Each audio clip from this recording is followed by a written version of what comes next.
My safe was empty. Let that sink in for a second. Not messy, not broken into, not even a scratch on it. Just empty. The cash, gone. Every last dollar, all $18,200. Before we continue, please hit the like button, subscribe to the channel, and turn on the notification bell for updates. And my sister? She was smiling. You ever have one of those moments where your brain should panic, but it doesn't? That was me. I was kneeling on the floor of my room, staring into the hollow metal box I had checked 3 times already. My hands rested on the edge of the safe, fingers steady. Too steady. Because this wasn't a surprise?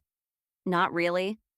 Still, seeing it like that, completely wiped clean, did something quiet and sharp inside my chest.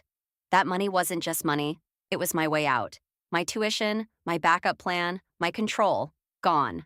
And I slowly stood up, brushing invisible dust off my jeans like this was just another normal afternoon. Like something hadn't just been taken from me. Because here's the thing. I already knew who did it, and more importantly, I knew why she thought she could get away with it.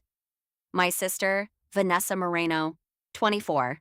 Charming when she wants to be, convincing when she needs to be, dangerous when she decides something belongs to her.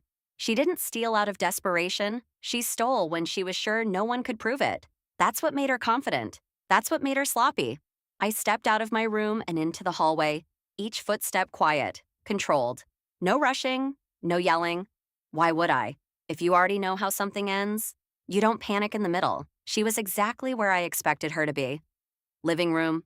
Ian curled into the couch like she owned the place, which in her mind she probably did. Phone in hand, scrolling, completely relaxed, too relaxed. And when she looked up and saw me standing there, she didn't look confused. She didn't look worried. She smiled. Now pause for a second. If you were innocent, really innocent, would you smile like that? Or would you ask what's wrong? Something wrong? She asked casually, tilting her head like this was entertainment. I didn't answer right away. I just looked at her, really looked. And that's when I saw it.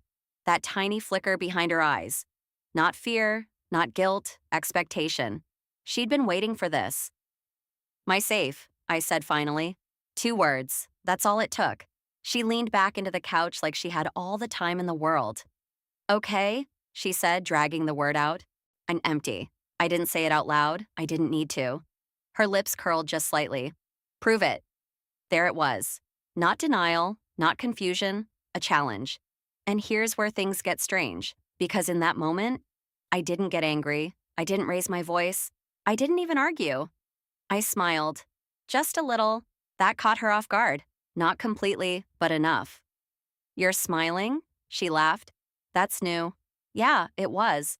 Because she thought this was the part where I'd break, where I'd scramble for evidence I didn't have, where I'd look small, but I didn't react.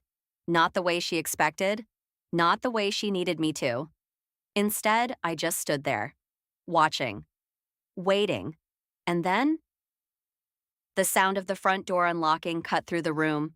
Vanessa didn't turn. Not at first. She was still looking at me, still smiling. But something shifted. Just slightly. Because timing is everything. The door opened. Footsteps, heavy, familiar, and I knew. This was where it started to fall apart. Not for me. For her. Dad's home, I said quietly. Her smile stayed on her face. But it didn't reach her eyes anymore. And that was the first crack. The thing about Vanessa, she never took anything unless she thought she'd already won. My dad, Carlos Moreno, was the kind of man whose presence changed a room before he said a word. 52. Quiet.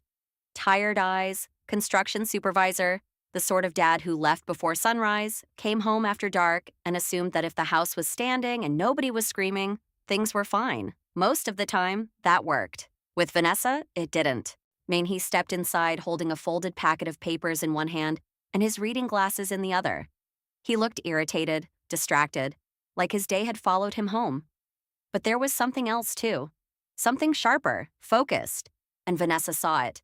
That smug little smile on her face stayed there, but only because she forced it to. Hey, Dad, she said too brightly. Long day? He didn't answer her right away. That was unusual. He shut the door behind him, set his keys in the bowl by the entryway, and looked between both of us. Me standing still near the hallway. Vanessa lounging on the couch like she was in a commercial for innocence. Then he held up the papers. "We need to talk." Simple sentence. Heavy tone. You know those moments when the air changes? When even the walls feel like they're listening? This was one of those moments. Vanessa sat up a little straighter. "About what?" Dad's eyes moved to me first, just for a second, then back to her. "Tuition." That word landed hard, not because it was unexpected, because it was precise. I watched Vanessa's face carefully. Most people would miss it. The tiny pause, the tightening around her mouth, the way her fingers stopped moving on her phone before she casually set it down on the cushion beside her. Interesting, because if she had no idea what was going on, why did she suddenly look like she was rehearsing? I didn't say anything. That had always been our pattern, Vanessa and me. She performed. I watched. She talked fast. I thought first. And for years, that worked in her favor. People trust confidence. They mistake noise for truth. When we were younger, she'd take $20 from our aunt's purse and then help look for it. She'd borrow makeup, shoes, chargers, cash, anything, and then act offended if someone asked. If I called it out, I was sensitive, dramatic, jealous. That was the magic trick. She never just lied. She made you feel weird for noticing. And Dad, he wasn't blind. Not exactly, just exhausted. He saw what was easiest to see.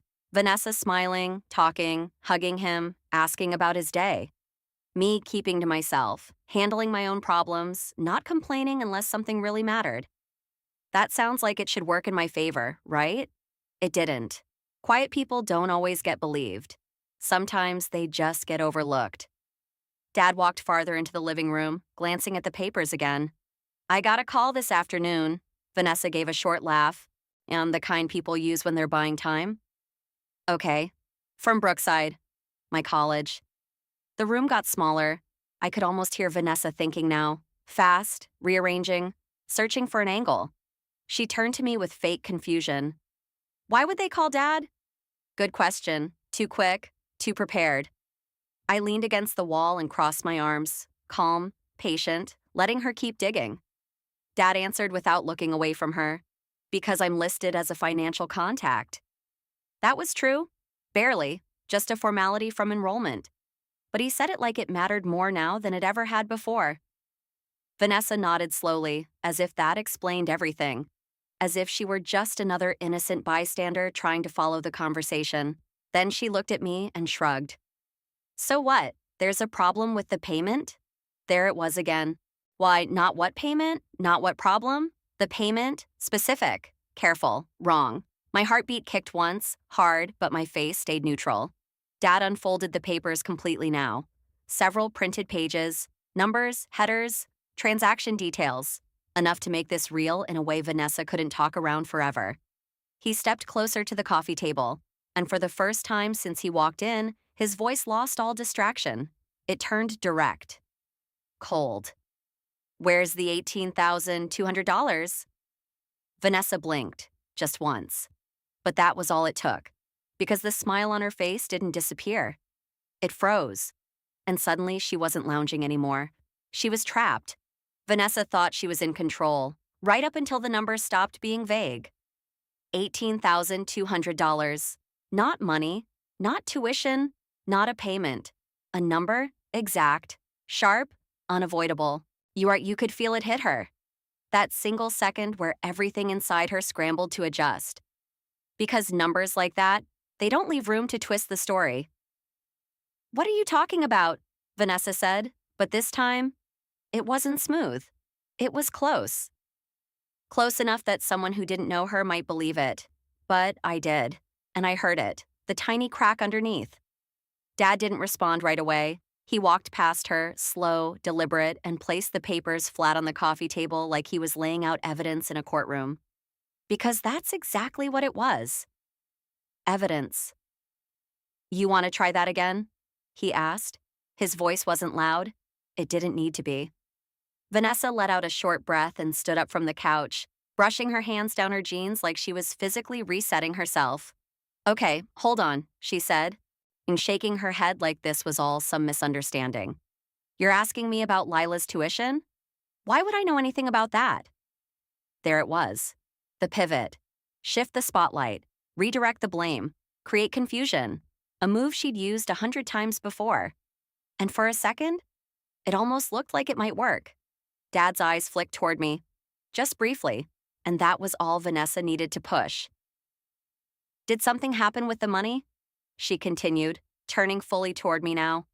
Because that's not on me. There it is again. Not what money? That money. I didn't answer, didn't defend, didn't explain. I just watched her. Have you ever noticed how uncomfortable silence makes people? Especially people who rely on controlling the conversation? Vanessa shifted her weight. Just slightly. Then she looked back at Dad. Ma, seriously, I don't know what's going on here. Dad finally moved again. He picked up one of the papers and held it up. Not dramatically, not aggressively, just enough that it was clear this wasn't speculation. This, he said, tapping the page, is a transaction log. Vanessa didn't look at it, not right away. And according to Brookside, he continued, the tuition payment attempt was flagged.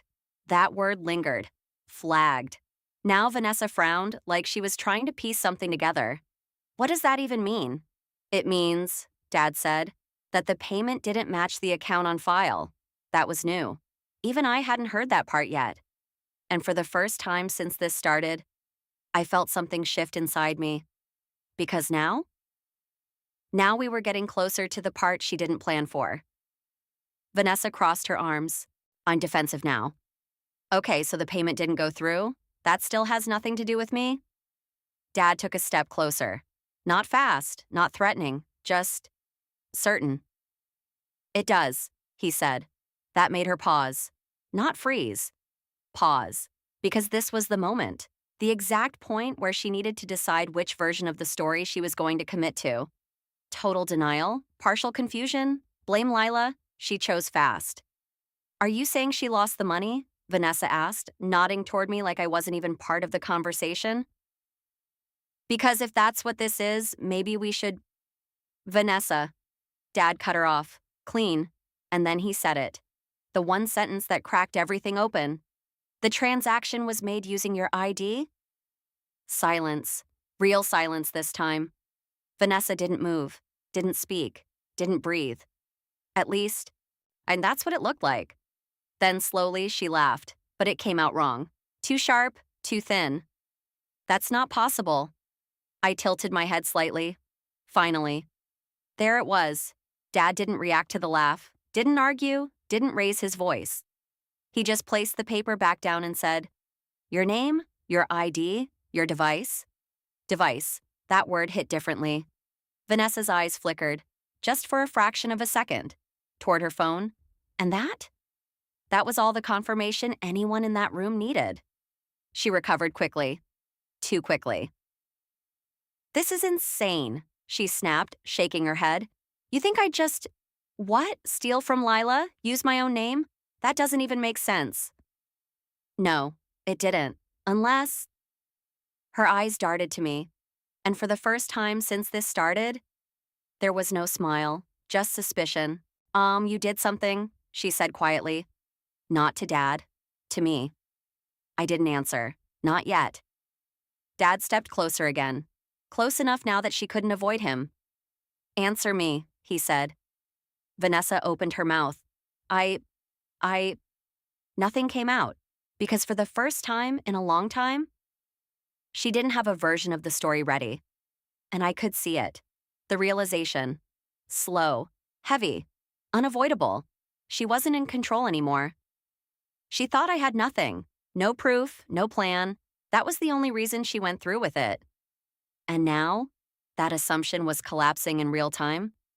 Vanessa's mouth opened again, but whatever she was about to say, it didn't come out.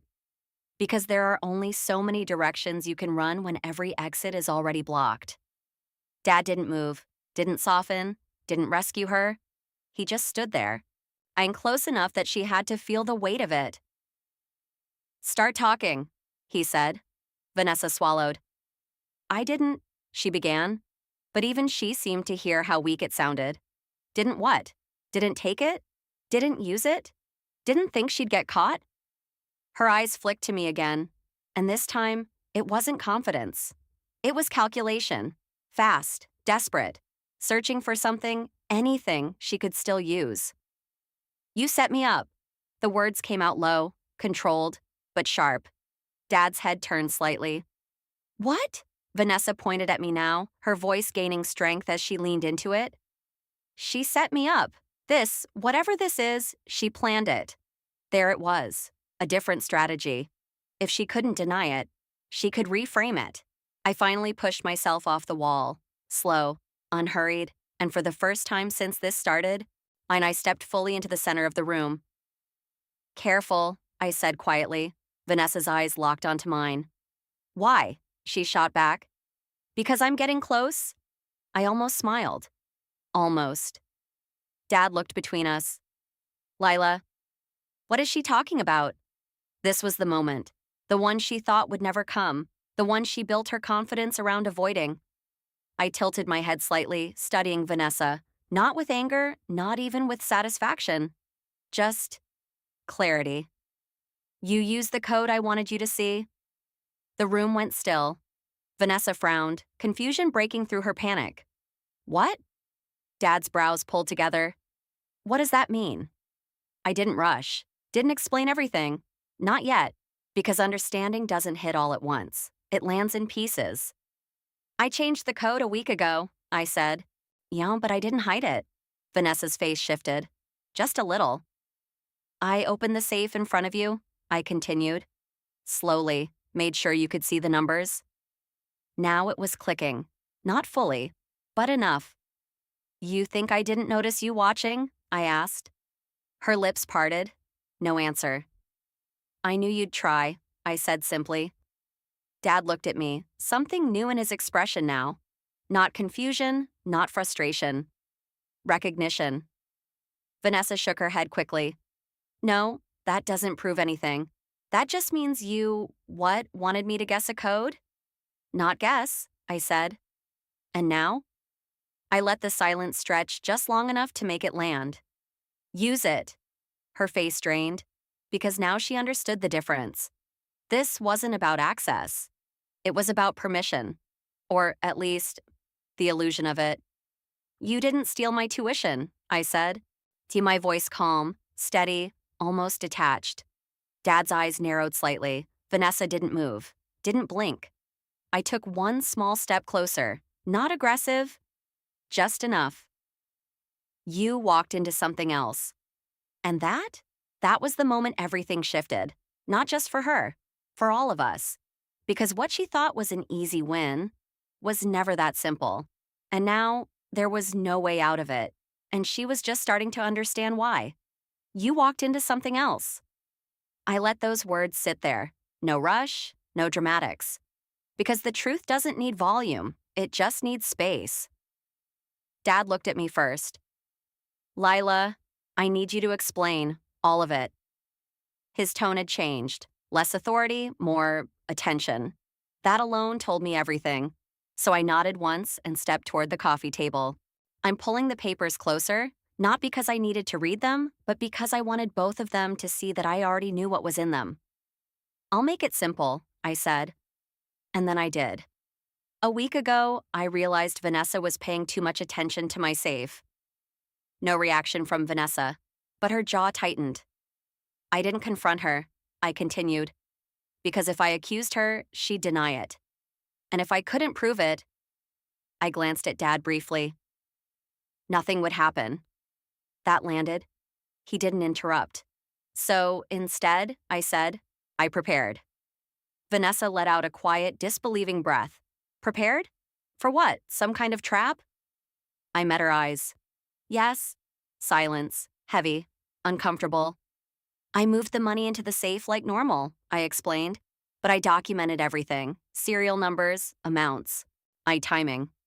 Dad's eyebrows pulled together slightly. Now he was following. I also set up alerts with my bank and coordinated with the college's finance office, I added. If that exact amount showed up in any unusual way, wrong account, wrong method, it would get flagged immediately. Vanessa shook her head. That's insane. No, I said calmly. It's careful. Then I continued. I also installed a camera in my closet. That did it. That was the first time Vanessa actually looked shaken. Not defensive, not angry. Shaken. You're lying, she said quickly. I didn't even respond to that. I just reached into my pocket, pulled out my phone, and placed it on the table. Tapped once. Turned the screen toward Dad. A video. Clear. Time-stamped. Vanessa. Opening my closet. Kneeling in front of the safe. Punching in the code. The code I let her see. And then, taking the money, all of it. Dad didn't speak, didn't move. He just watched. Every second. Vanessa didn't look at the phone. She couldn't, because she already knew what was on it. I didn't stop you, I said quietly, because I needed you to finish. That made her look up, eyes wide now. What does that even mean? She snapped. It means, I said, you didn't just take the money. I gestured to the papers. You used it. Dad finally spoke. Low, controlled. The transaction. I nodded. The moment you tried to move it, I said, everything triggered. The bank flagged it, the college flagged it, and because you used your ID and your phone, I let that hang. There's a record of everything. Vanessa's breathing got uneven. You set me up, she repeated, but now it sounded smaller, lying hollow. I gave you a choice, I corrected. You made it. And that was the end of the argument, because there was nothing left to twist. Dad straightened slowly, his gaze shifting from the phone to Vanessa. And whatever he saw there, it changed something, permanently. How much did you spend? He asked. Vanessa hesitated. Too long. Vanessa. Some of it, she admitted, barely audible. How much? 3,000. The number hit harder than yelling ever could. Dad nodded once, not in approval, in finality. Here's what's going to happen, he said. And this wasn't a conversation anymore. You're going to return what's left, immediately. She nodded quickly. Okay, I can do that. You're going to account for every dollar you spent. Her lips pressed together. No, and you're going to pay it back. Silence. I don't have that kind of money, she said. Dad didn't blink. Then you'll find a way. No anger, no shouting, just consequence. And if you don't, he added, this gets reported. That word sat heavier than anything else. Reported. Vanessa's face changed again. Fear this time, real. You wouldn't. I would, he said. And that was the moment she understood. This wasn't one of those times she could talk her way out. Over the next few days, everything shifted. Fast, Vanessa sold what she could, designer bags, electronics, anything with value. It wasn't enough, not even close. She had to call relatives, explain. Not everything, but enough. And word travels. It always does. Within a week, everyone knew some version of the story. Not the details, either, but the truth underneath it. She moved out shortly after. Not dramatically. No slammed doors. Just gone. Staying with an aunt across town. The house got quieter, lighter. Dad changed too. Not overnight. But noticeably, he started asking questions, checking in, listening all the way through instead of halfway. One night, he stopped by my room, knocked, waited. I should have paid more attention, he said. I looked up from my desk, met his eyes. You are now, I said. That was enough. As for the money, the bank reversed what they could. The flag transaction helped. The rest? Documented, structured, being repaid, slowly. My tuition went through, properly, clean, no issues. And the safe? I still have it. Same place, same weight, different meaning. A few days later, I opened it again. Not because I needed to, just to look. Empty. But not in the same way. Before, it held everything I was trying to protect. Now, it didn't need to. Because the thing I actually secured wasn't inside it. It was something simpler, quieter, harder to take. Proof. And the next time someone looks at me and thinks I have nothing to back me up, they won't make the same mistake she did. I closed the safe gently, turned the dial. And this time, I didn't bother hiding how it worked because I wasn't the one being watched anymore. I was the one who saw everything.